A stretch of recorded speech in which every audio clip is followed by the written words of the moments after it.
धन्यवाद सर। सभी नवनियुक्त पदाधिकारियों को मेरी ओर से बहुत सारी शुभकामनाएं, बधाइयाँ। और आप सभी ने शपथ पत्र पर हस्ताक्षर किए हैं और उम्मीद करती हूँ हस्ताक्षर की कीमत क्या होती है हम सब जानते हैं।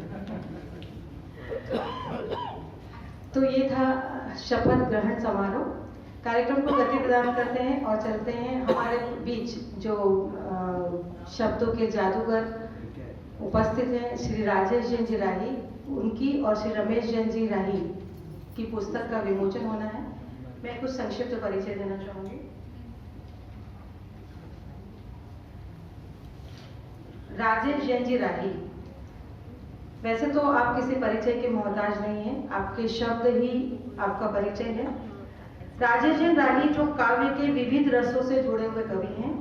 आपकी 10 कृतियां अब तक प्रकाशित हो चुकी है। कृति नमन तीर्थंकरों का दूसरा संस्करण हमारे समक्ष है।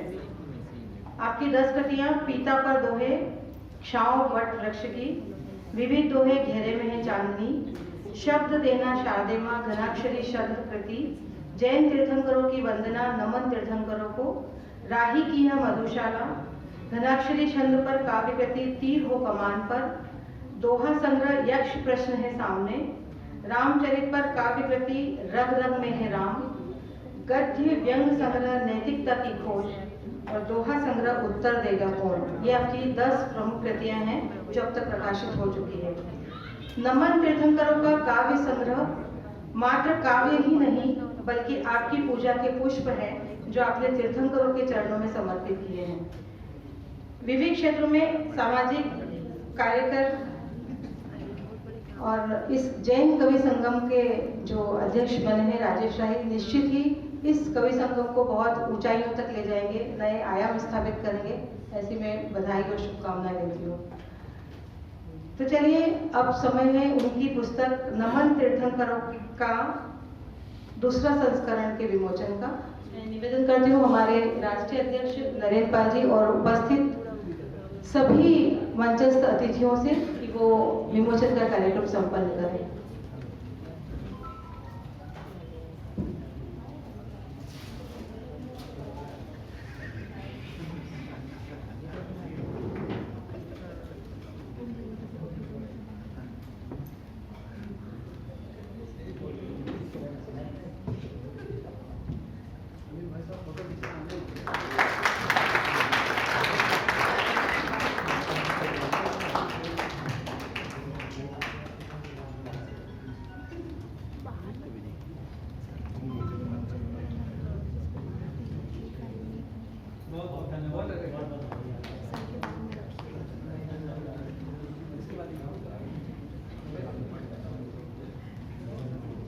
अब मैं उन्हें बुलाने जा रही हूँ जिनकी पुस्तक का विमोचन होने वाला है। उनका भी संक्षिप्त परिचय देना चाहूंगी। उनका नाम है रमेश जैन राही, जो मंचस्थ हैं हमारे बीच हैं। रमेश जैन राही जो कि सामाजिक सरोकारों से जुड़े हुए कवि हैं, अनेकों सम्मान से सम्मानित है, श्रृंगार के साथ अनेक विधाओं पर कविताएं लिखते हैं। जिंदगी मुस्कुराती रहे आपकी पहली काव्य कृति है। मन हुआ है आचार्य श्री विद्यासागर जी को समर्पित कविता वैराग्य की राह पर चलने को प्रेरित करती है। संतों के आने पर गांव शहर में बसंत आ जाता है, इसे सदैव शब्दों में श्रद्धा में आपने बखूबी व्यक्त किया है। माँ बहुत ही मार्मिक कविता है आपकी। तुम्हारी हंसी प्रेम को प्रदर्शित करती हुई श्रृंगार की एक खूबसूरत कविता है। ममता की छांव में फिर आएगा स्वर्णिम बिहान, शोहरत बेटी किसने बांसुरी बजाई है, गुरुजनों का आशीष आदि कविताओं में रमेश जी ने प्रेम, मासूमियत, मानवता, सदाचार व संस्कार इत्यादि सुंदर भावों को शब्दों के मोतियों में बिखेरा है। आज रमेश जैन राय की कृति जिंदगी मुस्कुराती रहे का विमोचन होने जा रहा है। एक बार जोरदार तालियां मिल रही है।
हमारे बुजुर्ग हमें कभी आशीर्वाद देते हैं तो बहुत सारे आशीर्वाद उनकी वाणी में रहते हैं, लेकिन ये जो एक आशीर्वाद है वो बहुत ही खूबसूरत आशीर्वाद है, क्योंकि आजकल जो जितनी फास्ट और जितनी भागम भाग वाली जिंदगी हो गई है उसमें बहुत जरूरी है कि हमें ऐसा आशीर्वाद मिले कि आपकी जिंदगी मुस्कुराती रहे। तो निश्चित रूप से ये कृति बहुत ही शानदार होगी, मुझे ऐसा लगता है, मैंने अभी पढ़ा नहीं है। बहुत बहुत बधाई सर। तो चलिए, ये था विमोचन समारोह का कार्यक्रम को गति प्रदान करते हैं और अब मैं उन्हें आवाज देने जा रही हूँ जिनके लिए चंद लाइनें मुझे उपयुक्त लगती है। गा सकूं आपका नगमा, गा सकूं आपका नगमा, वो साज कहाँ से लाऊं, सुना सकूं कुछ आपको वो अंदाज कहाँ से लाऊं।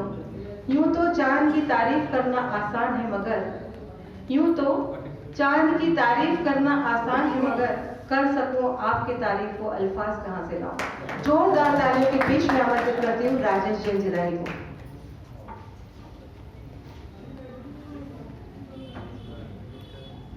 बहुत बहुत धन्यवाद ममता जैन जी। माँ सरस्वती के श्री चरणों में नमन करता हूँ, महावीर स्वामी के श्री चरणों में नमन करता हूँ, मंचासीन तमाम अतिथियों को धन्यवाद ज्ञापित करता हूँ। आज आपने अपना बहुमूल्य समय देकर मेरी कृति नमन तीर्थंकरों को के दूसरे संस्करण का विमोचन अपने कर कमलों से कर मेरा उत्साहवर्धन किया। तमाम सदन में उपस्थित हमारे जो श्रेष्ठ श्रावकगण बैठे हुए हैं उन्हें धन्यवाद देता हूं कि इस ऐतिहासिक पल, मेरे लिए स्वर्णिम पल जो है उसके आप साक्षी बने, आपने अपना बहुमूल्य समय दिया, आपका बहुत बहुत धन्यवाद। नमन मेरी कई कृतियां, जैसा कि ममता जी ने बताया, जिन्हें लिखकर मुझे लौकिक सुख मिला, मगर नमन तीर्थंकरों को लिखने के बाद मुझे अलौकिक सुख मिला। उसका कारण यह है कि इस कृति में तीर्थंकरों की वंदना मैंने लिखी है। युवाओं का भी ध्यान चाहूंगा, वार्तालाप के सुखद क्षण आपके जीवन में आते रहते हैं, मगर कवियों को सुनने का अवसर कम आता है।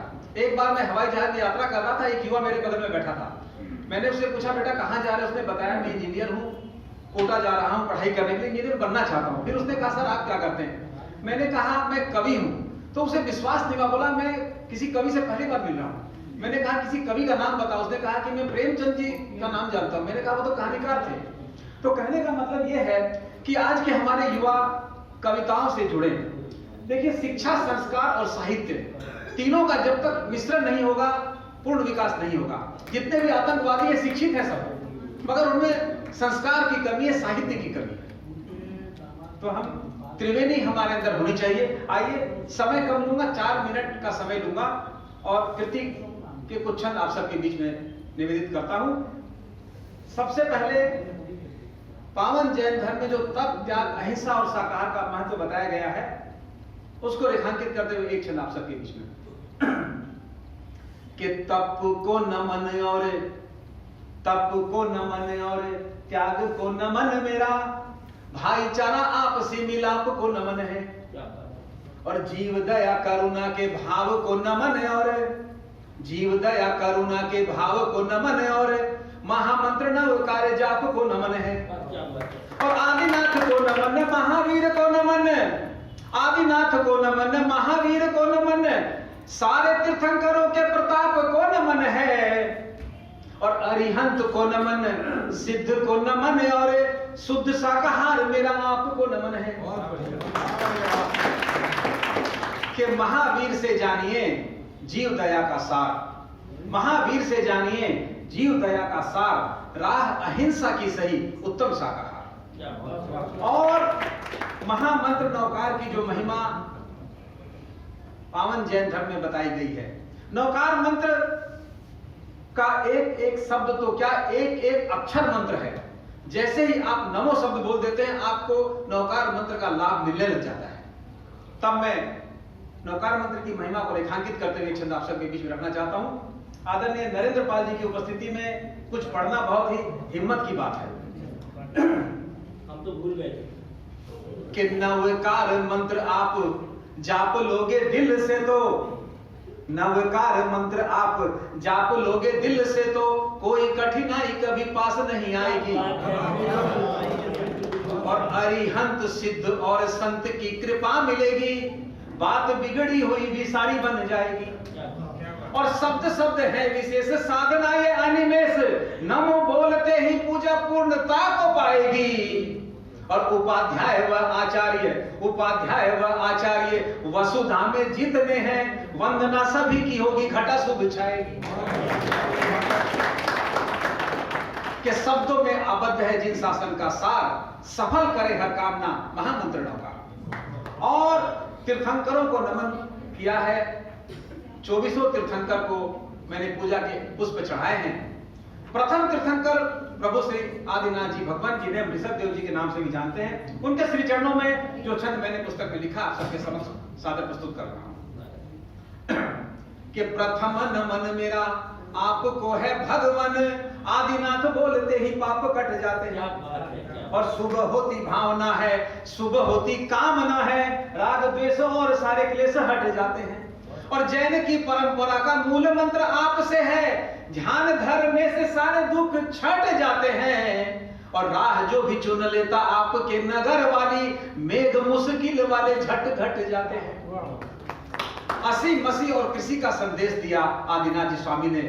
आप सब जानते हैं असी मसी और कृषि का अर्थ कि सेवा ने स्वागत किया भीतर तब की छांव, जीव दया करुणा रहे महावीर के गांव, जीव दया करुणा रहे महावीर के गांव। एक कविता में मैंने सभी तीर्थंकरों की वंदना पिरोने का प्रयास किया है, उसका बहुत छोटा सा अंश आप सबके बीच में रख रहा हूं। हमें आदरणीय नरेंद्र पाल जी को सुनना है कि वंदनीय तीर्थंकर 24 नमन करूं मैं बारंबार, वंदनीय तीर्थंकर 24 नमन करूं मैं बारंबार, भाव भरे कुछ शब्द पिरोकर व्यक्त करूं अपने उद्गार। प्रथम नमन प्रभु आदिनाथ को, जिन शासन के पालनहार, श्री चरणों में बैल विराजे कर्मठता जिनका आधार। और दूजे हैं श्री अजितनाथ जी, चरणों में रहते गजराज, शाकाहार की उच्च भावना सफल सिद्ध करते सब काज। और संभवनाथ के सुप्रभाव से सपने सब होते साकार, अश्व विराजे प्रभु चरणों में वेग सहित बल का आधार। अभिनंदन का वंदन पावन मिले साधना का वरदान, वानर भी चरणों में रहकर अर्जित कर लेता है ज्ञान। कविता बहुत बड़ी है कि वंदनीय तीर्थंकर 24 नमन करूं मैं बारंबार, भाव भरे कुछ शब्द पिरोकर व्यक्त करूं अपने उद्गार। कि मौसम फिर आने लगे लेकर हिंसक गांव, मिलकर सभी बसाइए महावीर का गांव। आप सभी को मेरा बहुत बहुत धन्यवाद।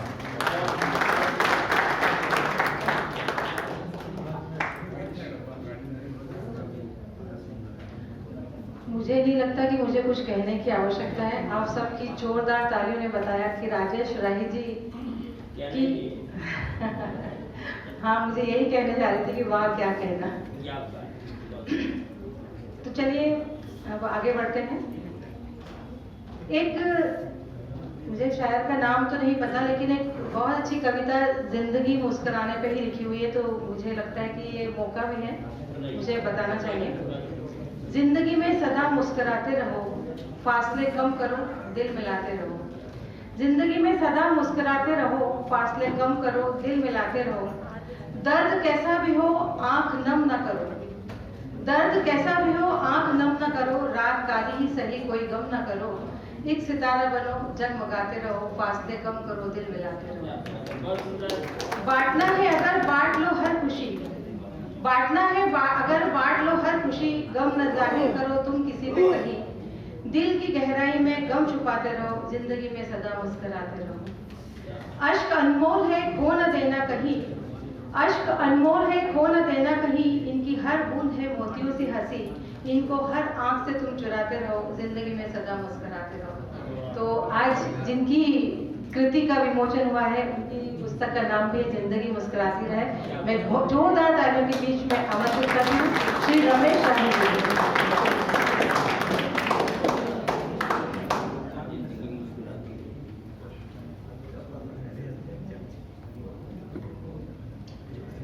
मंच को नमन करता हूँ, माँ शारदे को नमन करता हूँ, वर्तमान भगवान महावीर स्वामी जी को नमन करता हूँ।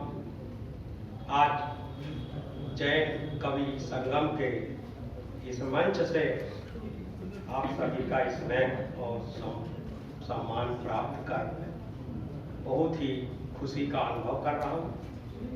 जैन कवि संगम के राष्ट्रीय अध्यक्ष माननीय नरेंद्र पाल जी से काफी समय से व्हाट्सएप और फेसबुक से जुड़ा हुआ हूँ, जो मेरी रचनाओं पे अपनी टिप्पणी कर मेरा हौसला अफजाई करते हैं। मैं उनके प्रति आभार व्यक्त करता हूँ। आदरणीय भाई राजेश जैन राही जी का भी बहुत आभार व्यक्त करता हूँ, जिन्होंने मुझे इस बड़े मंच पर आमंत्रित कर मेरी पुस्तक का विमोचन आप सभी की उपस्थिति में संपन्न कराया। ज़्यादा समय ना लेते हुए, क्योंकि समय जो है समय होने जा रहा है, तो मैं अधिक समय ना लेते हुए अभी राजेश राही जी तीर्थंकरों पर दोहा छंद पढ़ रहे थे।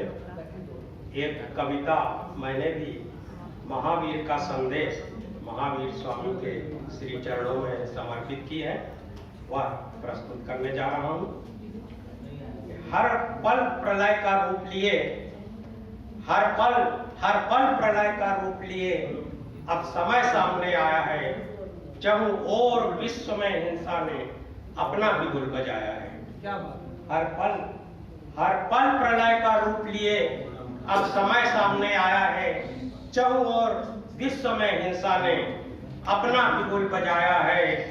फिर एक बार हिंसा को अपना शीश झुकाना होगा, फिर एक बार हिंसा को अपना शीश झुकाना होगा। महावीर का संदेश आज फिर जन जन तक पहुंचाना होगा। महावीर का संदेश, यह वही भारत का भारत है, यह वही भारत का भारत है जिसमें सीता और राम हुए, यह वही देश की मिट्टी जिसमें बाहुबली घनश्याम हुए, यह वही भारत का भारत है जिसमें सीता और राम हुए, यह वही देश की मिट्टी जिसमें बाहुबली घनश्याम हुए। इस धरती को पावन मन से फिर स्वर्ग बनाना होगा, इस धरती को पावन मन से फिर स्वर्ग बनाना होगा, और महावीर का संदेश आज फिर जन जन तक पहुंचाना होगा। महावीर का संदेश, गर्व हुआ करता था हमको पढ़कर पौरुष की गाथाएं, गर्व हुआ करता था हमको पढ़कर पौरुष की गाथाएं। हर तरफ सुनाई देती अब करुणामय तरुण व्यथाएं। हर मानव के अंतर्मन में अब यज्ञ रचाना होगा, हर मानव के अंतर्मन में अब यज्ञ रचाना होगा। महावीर का संदेश आज फिर जन जन तक पहुंचाना होगा। कोई मिलता मधुशाला में, कोई जुए पे जोर लगाता है। ये महावीर स्वामी की वाणी, महावीर स्वामी का संदेश स्वीकार नहीं करता है सब। तो मैंने लिखा कोई मिलता मधुशाला में, कोई जुए पे जोर लगाता है। छूट गए पीछे सब मंदिर, व्यसनों से जोड़ा नाता है। कोई मिलता मधुशाला में, कोई जुए पे जोर लगाता है। छूट गए पीछे सब मंदिर, व्यसनों से जोड़ा नाता है। अब तो हर आगत पीढ़ी को वो लज्जित सकुचाना होगा। महावीर का संदेश आज फिर जन जन तक।